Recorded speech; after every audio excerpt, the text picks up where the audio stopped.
First, this evening, let's queer up South Florida and Florida. Florida unveils new Free State welcome signs at state borders. Eyebrows were raised when new signs welcoming visitors to Florida now proclaim the state as a free state. This week, the Florida Department of Transportation unveiled these signs, which greet drivers entering the Sunshine State and encourage them to hurry back upon departure. The updated signs will appear on all major roadways into and out of Florida. Florida Department of Transportation Secretary Jared Perdue announced the signs on social media, saying, quote, "No better way to celebrate Independence Day weekend than new state line signs welcoming Floridians and visitors to the free state of Florida," end quote. Lieutenant Governor Jeanette Nunez also shared a photo of herself posing next to one of the signs. Florida Department of Transportation explained that the signs for northbound and westbound drivers are a nostalgic nod to the mid-20th century, reminiscent of the old welcome centers with large hurry back lettering.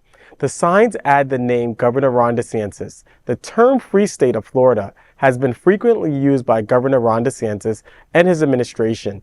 In his 2022 State of the State address, DeSantis described Florida as a free state, opposing, quote, biomedical security state, unquote, and restrictive mandates. The following year, the term Free State of Florida was predominantly featured in the statement announcing his Framework for Freedom budget, where his office stated the Free State of Florida serves as a framework for states across the nation to follow. Critics of the governor says his free state phrasing is also used in his culture war on LGBTQ, people of color, drag queens, and his so-called parental rights movement, and of course, don't say gay. LGBTQ activists suggest the free state phrase connected to the July 4th holiday was just code for DOT prevention of rainbow bridges for Pride Month. The Florida Department of Transportation decision to celebrate freedom in red, white, and blue colors would prevent any support of June Pride. Oh, God. You know, this free state notion reminds me of apartheid South Africa, where a lot of people who, you know, during apartheid, there is a province called the Free State, actually, in South Africa.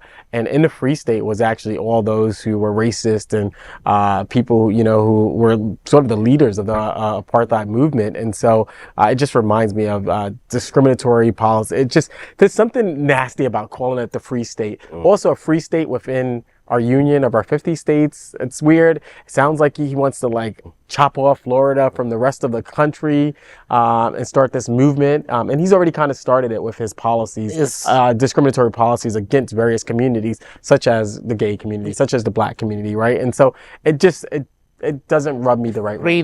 Freedom for white cisgender Christian people, but not for anyone else. I think that's the best way to put it. Call it that And way. they've had the most freedom throughout the years. Exactly. They have the most freedom. They were not oppressed. They were not second-class citizens. I mean, it's ironic. Every time someone, a regional or even international or national leader use the word free or democratic, it's like always opposite day. It's always opposite day. Yeah. The Democratic Republic of Korea is not democratic nor republic. Well, and you know the Russia, you know, all these like all these like states that democratic states with the name democratic on it, it's always inevitably not democratic. Yeah. Just like a free state is not free. Right. It's just free for those who are already in the pocket of the political system to exercise their right to oppress those people who are not like it. Well, let's take it another step in another direction. You know, I sit on a board for our city in Wilton Manors, and I know how difficult it was to even, you know, coordinate some road work and the widening of our streets and sidewalks with FDOT. But it seems like they were able to roll out signs all across the state to help everyone come in.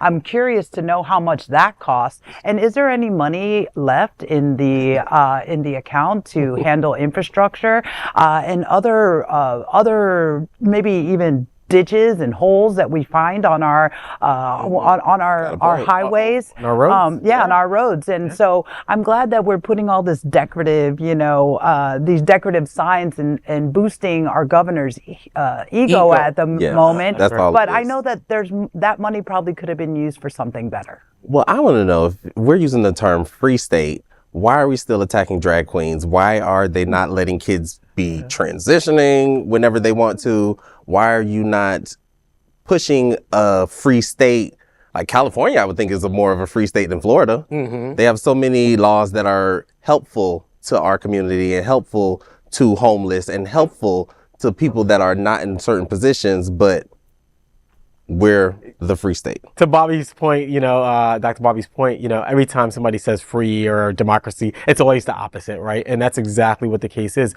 And I think you bring up some good points about, how restrictive the policies of this governor has been and how he's attacked, communities, communities of color, the LGBTQ community, It's the illegal homeless to be community. homeless. Think about the homeless community. It's illegal to be now homeless. it's illegal to be homeless and have an encampment somewhere. And so this is the least free state there is. But again, to Bobby's point too, and I think he makes a great point that this is about feeding the ego of the governor, and Josie's point is about feeding the ego of the governor, but also allowing those who are the oppressor to continue to oppress other people. Yep.